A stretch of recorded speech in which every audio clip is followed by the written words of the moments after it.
All right, welcome back to the channel. My name is Coach Jordan Hardgrave. Today we're going to be reading an email from somebody who's going through some pretty gnarly symptoms. I'm going to be giving some encouragement, some education, some awareness. Let's go ahead and get right to it. Hey, Jordan, I don't know if anyone else has ever felt this way, but for the past 6 months, I felt like I'm watching my life through a window. It started after a stressful breakup, and I thought I'd just bounce back, but instead, it's like I lost my sense of reality. So the first thing I want to talk about is complex trauma. So depersonalization, realization happen due to trauma. And whenever you first hear that, 99% of you are going to think what I thought before I got this understanding, which is that I must be talking about some past event. You're going to start thinking back in your childhood. Some of you had a disproportionately painful childhood. Some of you had a great childhood. And you're going to be thinking like, but I don't know. Like, I don't really think I've been through a natural disaster or anything like that. And maybe there's like a tornado that almost touched down. I don't really think I've been through that. And, I've never really been in a car accident. And, like I lost a loved one, but I feel like I dealt with it okay. No, Jordan, I must be experiencing a different type of depersonalization realization. No, you're not. It's due to trauma. But you're thinking of trauma from a 20th century perspective, which is why it makes absolutely no sense whenever you first hear it. You're thinking of trauma as an event. And not only a past event, but you're thinking of it as a very particular list of events, such as the ones that I mentioned. And this would be the perspective of trauma with 90% of the licensed mental professionals that you go to. As much as I love licensed mental professionals, they are trained with an antiquated understanding of trauma. And a lot of people don't get the help that they need because of this antiquated understanding. But a 21st century understanding of trauma would tell us that trauma is not a past event. It's whenever your nervous system is in a state of overwhelm in the present. And by the way, overwhelm doesn't mean that you feel overwhelmed. It means that your nervous system is overwhelmed by stress. And in fact, depending on which state of trauma that you're in, you could be completely numb. You could have no anxiety whatsoever. That's the deepest state of trauma. The most common state of trauma, you're going to have a combination of trauma symptoms such as depersonalization, realization, time feeling distorted memory issues, and also traditional anxiety symptoms as well. But regardless, these trauma symptoms don't show up until the point of overwhelm in the nervous system. Because as long as there's a fighting chance, your brain doesn't need to dissociate you from your body and from the material world, which are designed to mitigate the pain of being eaten by a lion. If you're still fighting or fleeing, those symptoms are completely pointless. So the people that say that depersonalization, realization are a symptom of anxiety, they just simply don't have proper understanding, and that's okay. But it is important that we understand that, because we're not just dealing with general stress here. We're not just dealing with generalized anxiety here. That's why you try to tell people, like, no, like, this isn't just anxiety. It's different. It's more severe. Like, you don't understand, because you're right. It is different. I walked around with generalized anxiety for many, many, many years. But once I got into a trauma state and time started to feel like it was super fast or super slow, my memory fragmented, I could barely remember anything. There was almost a complete shutdown of my prefrontal cortex, logical, critical, creative, contextual thinking. Started to feel out of body. Everything felt fake and dreamlike. I looked in the mirror and felt like I was looking at a stranger. Friends and family felt like all the history had been erased. That is not anxiety. It's just not. It's much, much, much more severe experientially, and it's a different branch of the nervous system. These symptoms of trauma are produced by the dorsal vagal branch of the parasympathetic nervous system. Anxiety is produced by the sympathetic nervous system. So different experience, much more severe, and different part of the nervous system. Now, not to try to say that anxiety and panic is not horrible. Of course it is. Absolutely terrible. Will ruin people's lives too. But trauma symptoms are a whole different universe, and I wouldn't wish them on my worst enemy, okay? But going back to complex trauma, again, I like to use the water illustration. So this is tap water, and we forgot to get the bottled or the big 5-gallon bucket bottle of water from Walmart. So I was drinking tap water and I'm like, ugh, this is the good water, right? But anyway, see this as like your body, and the water's like stress, and it builds up, builds up, builds up, and you're mentally checked out. You're not in your body, you're numbing your body. So you're not even, you may have an awareness of what's going on, but it's usually about 10 times worse than you actually think. And then eventually there's going to be like this catalyst that pushes you to that overwhelm point in your nervous system. Maybe a bad marijuana experience, in this case, a bad breakup. It could be a relatively low-level stressor that pushes you into overwhelm. Doesn't have to be some huge thing. Just like imagine that the water is like up here. You just need a little bit of water for it to be overflowing.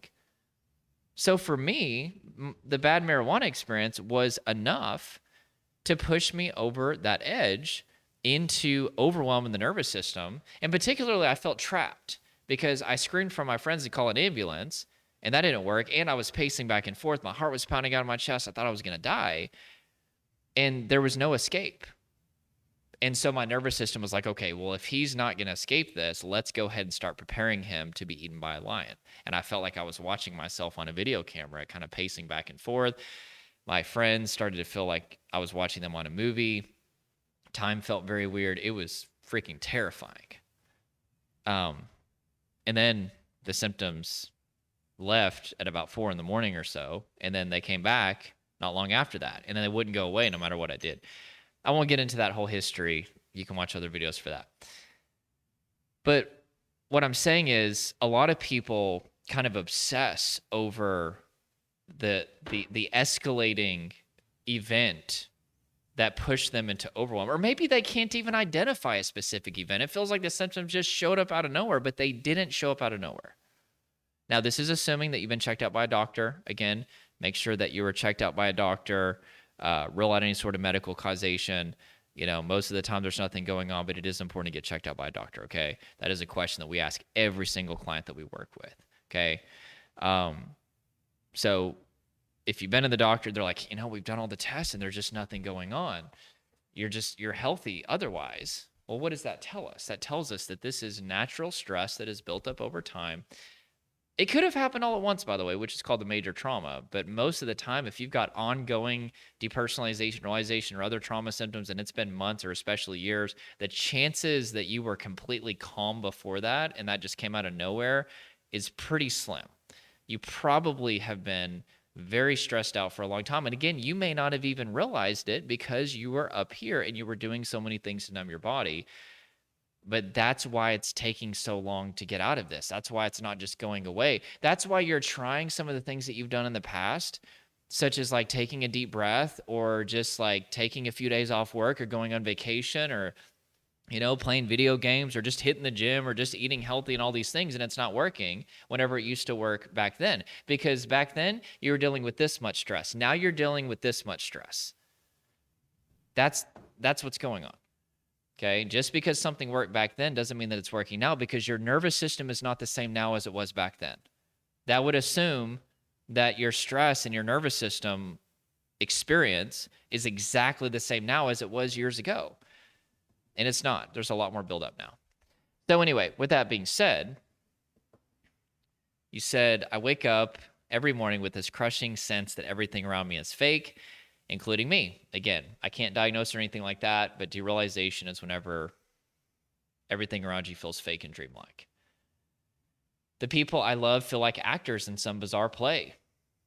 And even my own voice sometimes sounds like it's coming from someone else. Yeah, I remember my voice would feel super loud at times, and it also felt like it just wasn't my own. It's so hard to put into words. That's the frustrating thing about these symptoms. It's like, it's just like you could even use like the most common analogies and metaphors, and it's still not going to come close to describing actually how it feels. But it didn't feel like my voice. Whenever I looked in the mirror at times, I do remember specifically like which I've got to, I mean, if you can see, I can't really grow facial hair. Somebody told me just cut it short and people can't see as much that you have Joe Dirt facial hair. But like, I remember looking at my mustache and I felt like I was looking at my brother, which I've got 2 brothers, and it scared the crap out of me. And I started to brush my teeth like this so I didn't have to look in the mirror and see that. So anyway, Absolutely horrifying. When I look in the mirror, I recognize my face, but it's like I'm seeing it for the first time, or maybe not at all. I can't explain it better than that. Yeah, so you're having a hard time explaining it. It's like literally almost impossible. The worst part happened a few weeks ago during a family dinner. My mom was laughing at some joke my dad made, and I wanted to feel the warmth I used to feel in moments like that, but instead I felt like a robot watching the scene without being a part of it. It was heartbreaking, and I had to excuse myself just to cry alone in the bathroom. This is why I do what I do. This is why here I am 6 years later, and I'm still doing this. Just today, actually, in our Rise meeting, we meet 3 days a week. This girl was actually almost crying, and she said that she was actually, she was at, I think, was it her some family member's baptism, and basically it was at church, and she said she was able to feel that emotion of that magical moment. And she was just like fighting back tears while she was talking, and everybody in the meeting was just, congratulating her on having that. It's called a glimmer, right? It's whenever you've done things that specifically communicate communicate safety to the nervous system long enough to where your nervous system starts to calm down a little bit, and you start to have a glimmer of feeling normal again. And then it'll go away, then it'll come back, then it'll go away. That's what it looks like to rewire the nervous system. It's a very, very up and down process, which is why co-regulation, working with a safe person that can create hope in you as you're learning how to self-regulate, which is calming your body, releasing the buildup in your body, befriending the body, is very, very important. But anyway, that's why I keep doing what I'm doing, is because people get to enjoy those moments. And for me, that's what life is all about. Being present with my family is my life. That is the number one joy. I mean, I'm a Christian. I'm a spiritual person as well. My faith is very important to me. But those two things are like the top things that bring me joy and fulfillment in my life. And I just think, like, what a blessing to be able to be a part of people being able to experience those precious moments with their spouse and their kids and their loved ones. And just, I always tell people, once you get rid of these symptoms, it's like a clean slate. It's like you have a blank canvas where you can paint the life that you want to live. But whenever you're missing out on that and you feel like life is just passing you by and everybody else is able to enjoy those moments, it's just heartbreaking. It's absolutely gut-wrenching. I've tried grounding techniques, naming 5 things I can see, 4 things I can touch, and so on. I cannot tell you how many times a week for the last 6 years that I have heard people get taught to do grounding techniques. And I go out of my way to say this, guys, because I just want to let you know, I'm not trying to bash licensed mental health professionals. Thank God for them. Thank God for those people. And there are some amazing ones out there. Well, they're all amazing. Well, there's some bad eggs, let's be honest. I've heard some bad stories. But let's say most of them are amazing people who got into that field because they genuinely want to help people. But just because you generally want to help people does not mean that you understand the nuances of how to help somebody get out of a trauma state, particularly if they're experiencing depersonalization, realization. And unfortunately, people all the time get told, okay, well, you're feeling, super ungrounded, just do grounding techniques. And it makes logical sense. I get why they're being told to do that, but they're not being taught how to get back in their body, which is interoception, the experience of the embodied self. They're not being taught how to befriend the body. And if you try to ground to your sensory environment without being safely embodied, it's not going to work. Or they get taught CBT, which is going to be useless whenever your thinking brain isn't even online because your body is a place of chaos. Or just talk therapy, which I love talk therapy. I think everybody needs a little bit of talk therapy. I think talk therapy can be a complete game changer for some people depending on what they're going through.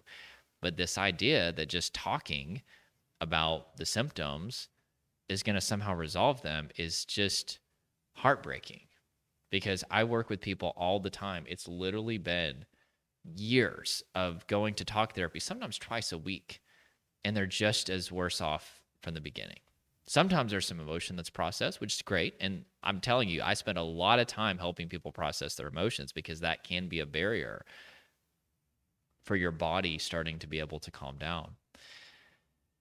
But nonetheless,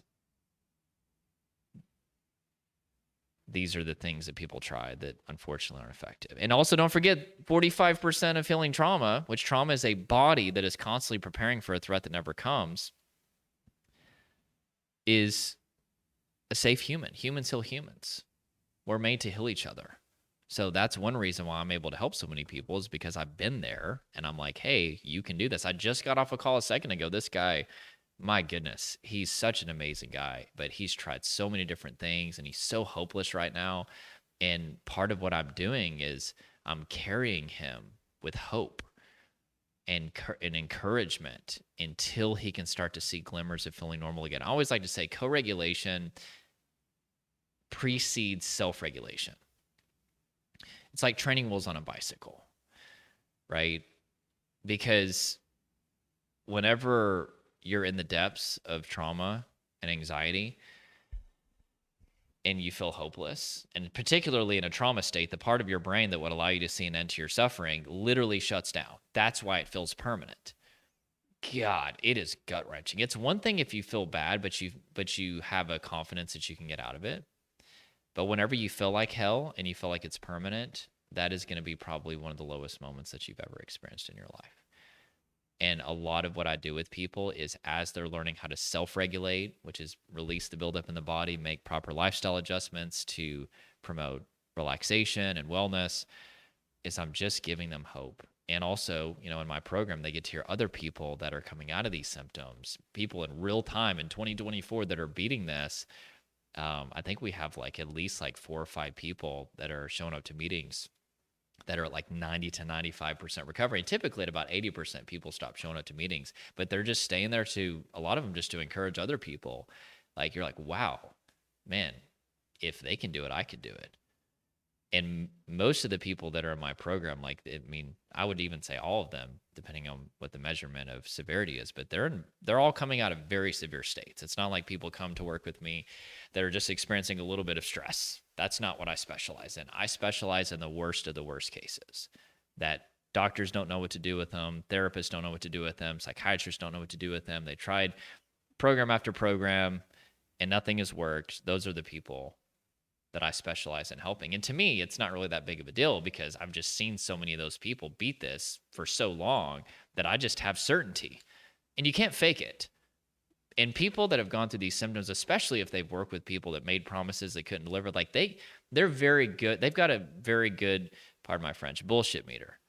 They can tell very quickly if you actually know what you're talking about. They can tell very quickly if you're giving them false hope. But I actually believe that they're going to beat this. It's real. It's not something that I'm making up. And I transfer that certainty to them until they can see results on their own. And once they can see results on their own, that's where we take the training wheels off, which is the co-regulation. And now they can fly on their own. It's a terrible business model. That's why this is not, it's not making me money. I'm not profitable from this because to make money, you need to have something that people need to come back for over and over again, like Starbucks, right? It's you keep coming back. For this, it's like people get what they need and then they never come back. But I'm doing this because it's a calling, because I want to stand in that gap so that people are able to get the help that they need. And I hope one day that my job is invalidated and I don't need to do this anymore. There's so many other things that I would love to do. But I keep doing this because the people keep seeing incredible results. And by the way, I'm so behind on YouTube, guys. I've got like 7 recovery interviews that I need to do a little bit of editing on that I haven't uploaded.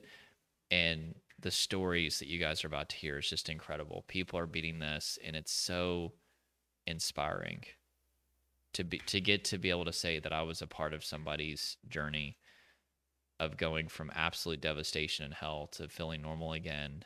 It's one of the greatest privileges of my life. That's probably third. So like God, family, and then helping other people. Those are like top 3 on my list of things. So anyway, started yoga and mindfulness meditation. And, you know, yoga's not bad. It depends on what type of yoga that you're doing, though. a lot of yoga is very dissociative in nature, depending on what type, and they call it, mindfulness. Well, true mindfulness is bodyfulness. If you study, which I'm not Buddhist or anything, but I try to celebrate the positives of all religions if I can, but original mindfulness in Buddhist practice would include first befriending the body before they would do anything with the mind. But we're so mind focused. We were talking about that in a meeting this morning. The mind, the mind, the mind, the mind, the mind. If you hear anything about anxiety or depersonalization, realization, it's acceptance or it's distraction or it's this mind-based technique, it's like we don't understand that if you will do the body work, your mind will automatically be calm. Edmund Jacobson, who created progressive muscle relaxation, he says you can't have an anxious mind and a relaxed body. Very interesting, but it's hard to get into a relaxed body. It's not just as simple as just relax. It can take you 3 months, 4 months, 5 months, 6 months to get into a calm body, maybe even longer, depends on the situation. But it is true. The more that you get into a calm body, the more that you will indirectly restore your ability to think, focus, concentrate, remember all these things. But we bypass the body and we think that everything is solved by the mind. The state of the mind is followed by the state of the body.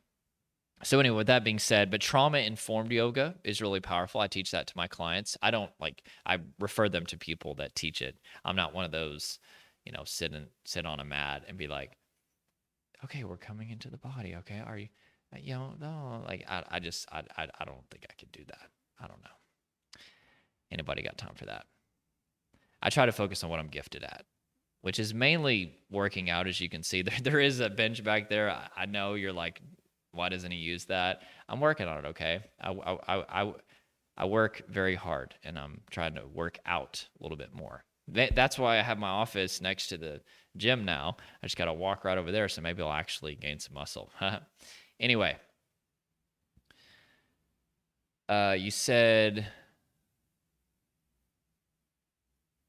it's exhausting and terrifying to think that this may never end. Again, it's appropriate for you to fear that it will never end because of the state of your body.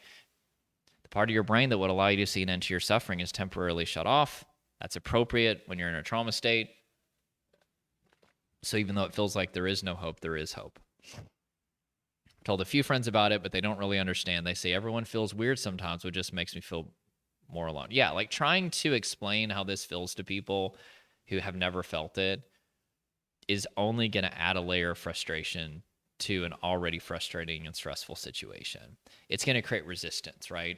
Like I was watching my daughter play soccer the other day, and I thought it was a really great example of resistance. One side kicks the ball this way, the other side kicks the ball that way, and it's just, and like for most of the game, they didn't even score a single point until the very end, and they started to score some points.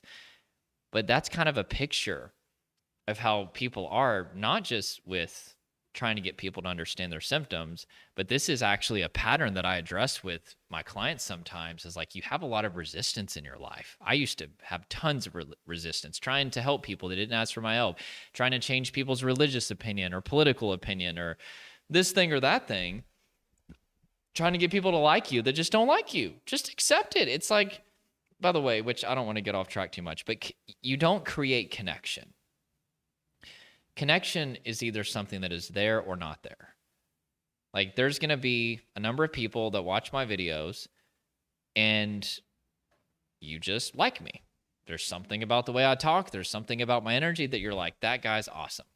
There's going to be other people that watch me and they don't like me. And that's fine. I hope you find somebody that you do resonate with and that you get the help that you need. But what I'm saying is sometimes we have people in our lives that instantly that there's just not that connection, and we take it personal and we try to force a connection, and it's like trying to force two opposite magnets together. Just accept it. Let it be okay exactly as it is. Resistance brings suffering, right? There is a time to resist every now and then, but not most of the time. You got to learn to just let it be okay exactly as it is in life. Stop so much resistance, okay? That's creating stress. I always say recovery from this state of traumatic stress. Remember, the cup is up here, is there's different layers to it. It's not just one thing. That's what most, like, people sometimes present this idea that all we got to do is just accept the symptoms or distract away from the symptoms, or you just do this thing or that thing. And I'm like, human beings are very complex. There's a lot of reasons why they're stressed out, and it's really nuanced based on each individual, which is why I stopped selling courses. Because people need a lot of mentorship, and there's a lot of layers to this that are specific to each individual. Sometimes my clients are experiencing health anxiety. I have a whole framework for that. A lot of them, maybe 30% of them, they've got existential OCD. I just talked to a lady the other day. She's got all kinds of symmetry OCD, counting OCD, harm OCD. You know, we go over OCD sometimes. Sometimes sleep, insomnias, they're just the biggest part of their hurdle. Sometimes they need to heal from a breakup. I've got a step-by-step process for that. Sometimes they need to have boundaries. Sometimes they're a people pleaser. Sometimes they need to have more routine because their life is just like a feather on Forrest Gump. You know, a little feather. Da na na na na na na na na na na na. You know what I'm talking about? No? Okay. You need to watch that movie. It's pretty cool. But anyway, everybody's got their own stuff. There are general things that we need to do, but a lot of what I do with my clients is I figure out like, okay, I'm going to give you like 80% of what the major layers are, but what are the specific layers to you? We figure them out. We teach them a framework to overcome them, and then we critique it until they've overcome those specific challenges as well. If you've been through this and have come out on the other side, I'd love to hear how. I'm clinging to hope because I have a hard time believing that there's a way to feel human again. So the encouragement that I would give you is that the real you is still there. Okay? You're not different. You just feel different. It's subjective, not objective. The example that I give is, you know, have you ever been into like, or you've been in an argument with somebody and you end up saying something that you regret?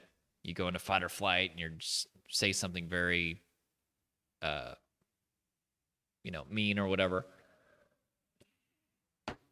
Then you calm down and you are able to think again. You're out of that survival mode and you're like, oh man, like, why did I say that? That was so stupid. And you go to that person, you're like, that wasn't me. I didn't eat. I was hangry or just had a bad day. You had a bad day. You take it one down. Y'all know what I'm talking about. Nope. I'm too old. I'm 35 now. Anyway, guys, I'm getting gray. I don't know if you can see it, but there's kind of see that? Look at all that, guys. Look at all those sprinkled gray. I'm getting so old. Anyway, but you didn't become a different person in that moment. It's not like you became a different person.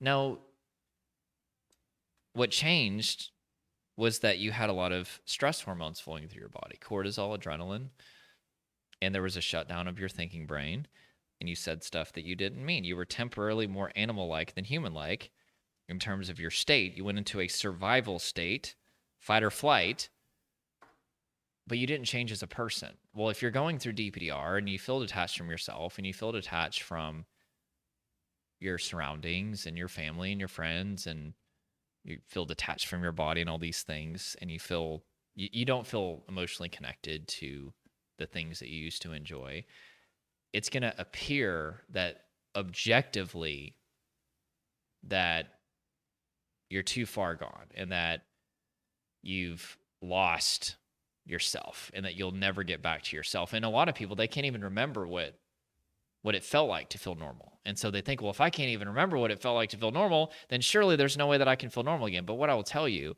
I've seen this just over and over again for over 6 years now, your ability to feel normal again is not contingent upon your ability to remember what normal feels like. And the real you is still there. You're just in a state right now, particularly a trauma state of overwhelming stress, that is interrupting your experience of yourself. And once we get you out of this state of survival, of fight, flight, freeze response, technically you'll go back into what's called your social engagement system, which is the ventral vagal branch of the parasympathetic nervous system. You're going to feel normal. You'll feel like your old self, even if it's been years that you haven't felt like yourself. Okay? So with that being said, I hope that encouraged you. Make sure to check out the 5 Shifts to Heal from Anxiety, Trauma, and Depersonalization, Derealization Masterclass. That will give you the 5 shifts that you need to make to become symptom free. And smash like if this helped you, comment something below. That is it. And also click the subscribe button. I want to get to 50,000 subscribers by January 1st. So let's see if we can do that. And I hope you have an awesome day. I'll talk to you soon.